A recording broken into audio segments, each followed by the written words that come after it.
Fala pessoal, Rian aqui, vamos continuar com a nossa série de MLflow. Nesse vídeo a gente vai começar a ver os principais componentes. Vamos visualizar isso com diversas abordagens para a gente conseguir compreender o funcionamento do MLflow e qual é o propósito de cada um dos componentes. Como a gente já citou nos vídeos anteriores, os principais componentes eles têm tudo a ver com o ciclo de vida do aprendizado de máquina, aquele pipeline que a gente está acostumado a ver do aprendizado de máquina. Ele possui alguns aspectos ali, alguns aspectos que são transversais ao longo do pipeline, e o MLflow ele engloba alguns desses aspectos para conseguir atender os propósitos do MLOps, exatamente aquilo que a gente viu no vídeo anterior. Então, os principais componentes, quando a gente fala de MLflow, são o Tracking, Projects, o Models e o Model Register. E aí a gente vai ver de maneira mais detida cada um deles. O MLflow Tracking ele é um sistema de rastreamento de experimentos em aprendizado de máquina que permite logar automaticamente. E aí, aqui você tem diversos aspectos que você pode logar nesse seu rastreamento de experimentos. Então, você tem parâmetros, que vão ser chamados de params. Aqui eu estou destacando com um asterisco, porque isso aqui é importante. Se você acompanhou a série de aprendizado de máquina, você vai saber que parâmetro é uma coisa, hiperparâmetro é outra. O que o MLflow registra efetivamente são hiperparâmetros, tá certo? Os parâmetros, ou seja, aquilo que é aprendido pelo modelo, eles não são registrados. Isso fica contido dentro do modelo, aquele arquivo que é efetivamente o modelo. Mas, Jean, então por que o nome é parâmetros? É porque foi a forma que os desenvolvedores escolheram usar para poder registrar esses hiperparâmetros. É claro que o conceito de parâmetro ele é um pouco mais geral, quando você sai do campo do aprendizado de máquina, e poderia significar também hiperparâmetros. Mas, para a gente aqui, como um cientista de dados, como um engenheiro de machine learning, você não pode fazer essa confusão, tá certo? No MLflow, parâmetros vão representar hiperparâmetros. E aí, quando a gente vir o código, vocês vão entender um pouco melhor como é que funciona isso. Além disso, a gente registra também as métricas. O que é a métrica? É a métrica do erro. É a forma que a gente mede a efetividade de um experimento. Além disso, você também tem os artefatos. O que são os artefatos de um experimento? Pode ser virtualmente o que você quiser, na verdade. Podem ser gráficos que foram gerados durante a execução do seu pipeline. Podem ser tabelas, ou seja, pode ser uma fonte de dados especificamente que você utilizou. Pode ser um modelo de escalonador, de normalizador, que são utilizados ao longo do seu pipeline. Pode ser, como eu comentei nos vídeos anteriores, inclusive, um prompt de LLM, por exemplo, se você estiver registrando aqui, fazendo o tracking de uma execução de LLM. Então, o artefato ali pode ser um prompt, uma versão do seu prompt que você está testando. Pode ser, inclusive, o código-fonte. O próprio código da execução, você pode registrá-lo como um artefato. Então, assim, o que o tracking faz? O tracking é normalmente a sua porta de entrada no MLflow. Então você vai seguir o seu trabalho, a sua rotina como cientista de dados, como engenheiro de machine learning, executando os seus experimentos,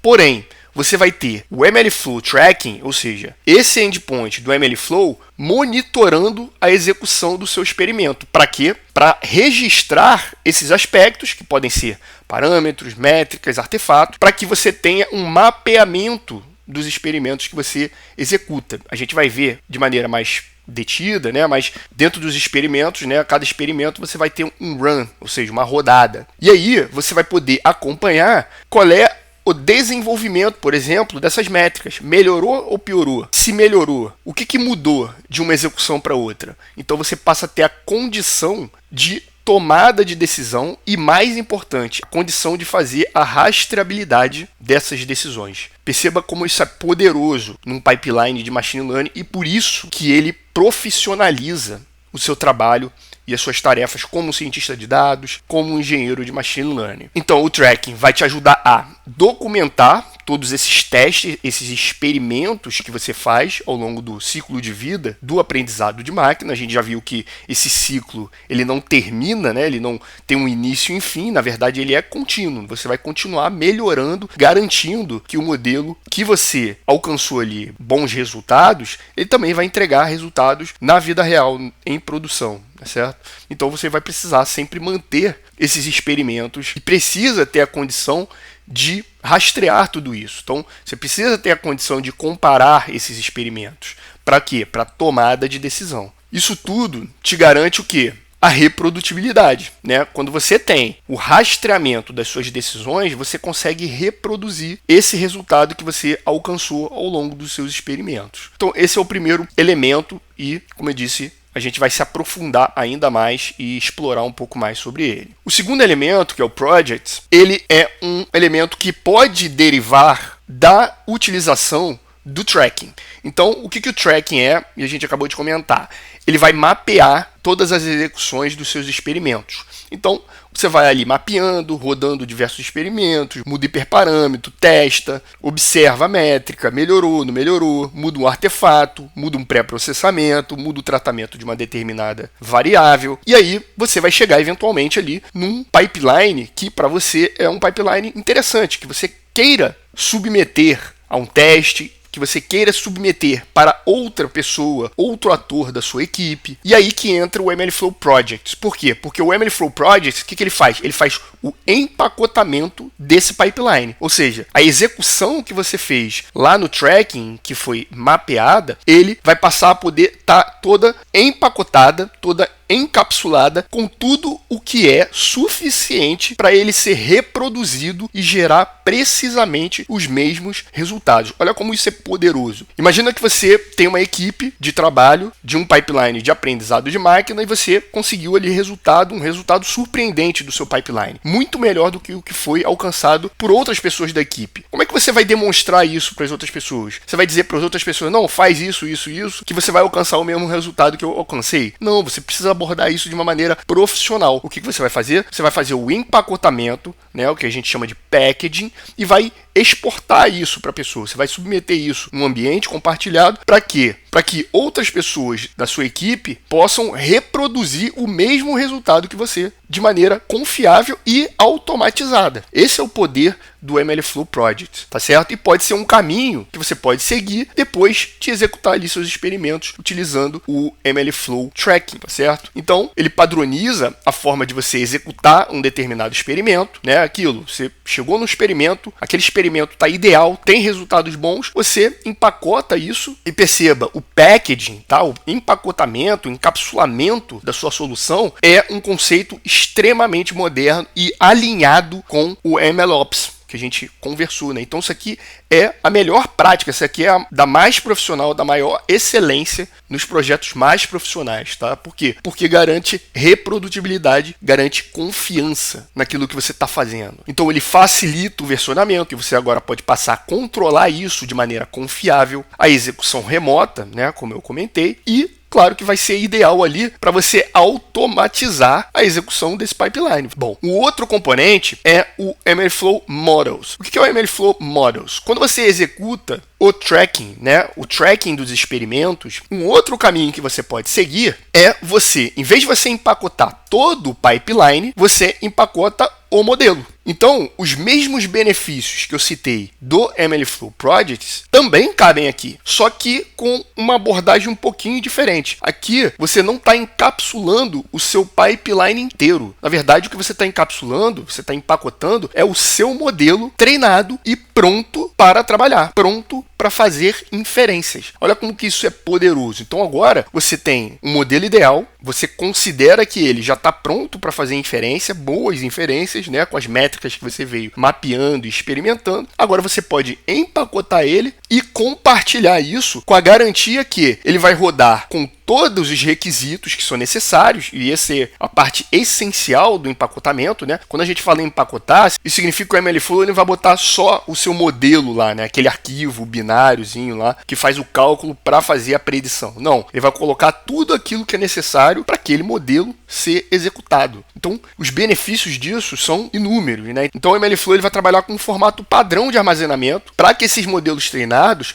possam ser salvos carregados e dali possam servir, né, a uma aplicação. Então você tem um modelo de predição, ele pode prever uma classe, pode prever um valor, ou pode ser um modelo de geração de texto, por exemplo. Ele está todo empacotado com tudo que é suficiente para ele ser executado e a partir daí pode começar a trabalhar, né, em produção, servir o seu propósito. Então o empacotamento ele leva, né, a organização não só do modelo, mas como metadados, todos os aspectos do runtime, né, do ambiente, para que ele seja executado. E tudo isso facilita o quê? O deploy, que a gente vai conversar depois, mas a partir do MLflow Models, o MLflow ele te dá a opcionalidade de você poder, a partir de um servidor MLflow, servir esse modelo. Então, olha como isso é poderoso. Você gera um endpoint obedecendo o protocolo de REST API e a partir daí você pode ter a sua aplicação web, por exemplo, consumindo esse endpoint de inferência do seu modelo. Então perceba como que o MLflow ele te garante de ponta a ponta, ou seja, end-to-end, desde o desenvolvimento, a rodada de experimentos, salvar e empacotar esse modelo pronto, treinado e gerar um endpoint pronto para poder servir e fazer a inferência para o qual ele foi treinado para ser executado. É claro, você não precisa necessariamente só fazer isso por meio de um endpoint. Você pode criar uma função e executar essa função dentro da sua aplicação. Você pode executar, a gente tem a playlist de Spark aqui no canal, se você não assistiu ainda, sugiro que você se inscreva no canal e assista também, né? Lá na playlist de Spark a gente trabalha com ciência de dados e aprendizado de máquina, e lá a gente vê a UDF, que é a User Defined Function, ou seja, eu posso chamar esse modelo empacotado dentro do meu Spark e rodar ele dentro de um ambiente distribuído e paralelizado que é o Spark. Olha quão poderoso isso é. E olha como as coisas se conectam, né? Além disso, ele vai suportar diversos frameworks que são comuns,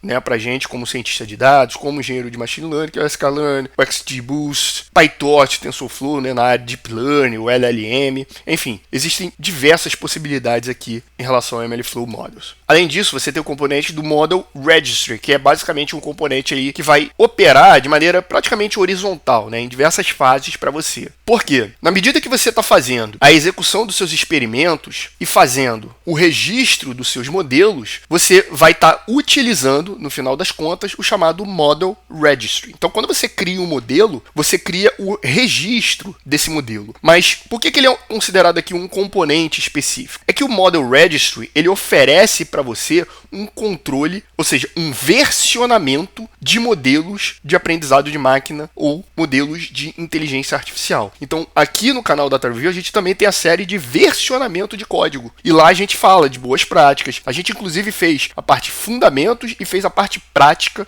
É uma série completa também. Assista essa série. Aqui, o que o MLflow faz? Ele faz o versionamento do seu modelo de aprendizado de máquina. Então, olha que bacana isso, né? Então, você faz aquele controle que você pode fazer lá no Git, e ainda utilizando o GitHub, você faz aqui no MLflow no que se refere ao seu modelo. E com a possibilidade de você registrar tudo. Registrar as métricas, os hiperparâmetros que você utilizou, artefatos, ou seja, gráficos gerados a partir do seu resultado, arquivos, prompts, códigos, pré-processamento, enfim, é bastante coisa. Além disso, um aspecto muito poderoso dentro do Model Registry é a possibilidade de você trabalhar com as tags, né? As tags podem te ajudar a determinar, por exemplo, as fases de desenvolvimento. Então, enquanto você está rodando ali seus experimentos, você pode ir registrando os seus modelos como experimentos, por exemplo. Aí você pode setar, por exemplo, como uma boa prática de governança, que se a sua acurácia for acima de um determinado valor, você vai chamar isso de staging, né?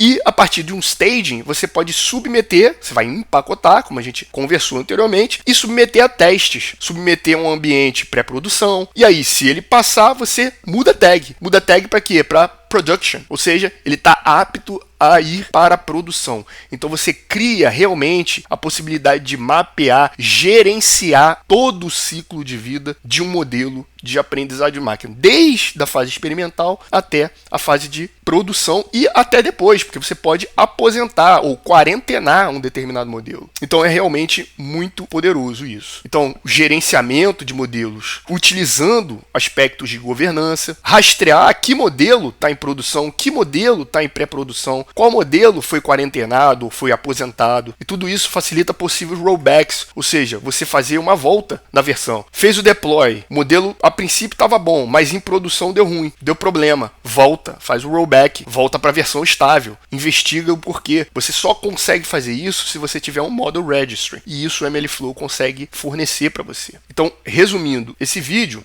você tem para cada componente funções que são ali principais dele, né? Então, o tracking é basicamente registrar os experimentos. E o público-alvo, ou seja, aquele papel que vai estar mais envolvido com esse componente, vai ser o cientista de dados. É ele que vai, né, pegar dados, treinar diversos algoritmos, e você pode registrar os algoritmos, e vai estar ali fazendo todo o acompanhamento desses experimentos. O Projects, não só o Projects quanto o Models, aí vai estar um pouco mais ligado ao engenheiro de Machine Learning ou engenheiro de MLOps, porque ele precisa cuidar do ciclo de vida, não só da parte experimental e o desenvolvimento de um modelo com uma boa performance, mas cuidar do ciclo de vida até o deploy, garantir que haja um monitoramento desses resultados, um acompanhamento. E, finalmente, o Model Registry, que vai fazer esse acompanhamento do ciclo de vida, registrando, né, fazendo esse versionamento, e aí realmente é uma coisa um pouco mais ligada com o papel da engenharia do MLOps ou engenheiro de Machine Learning também,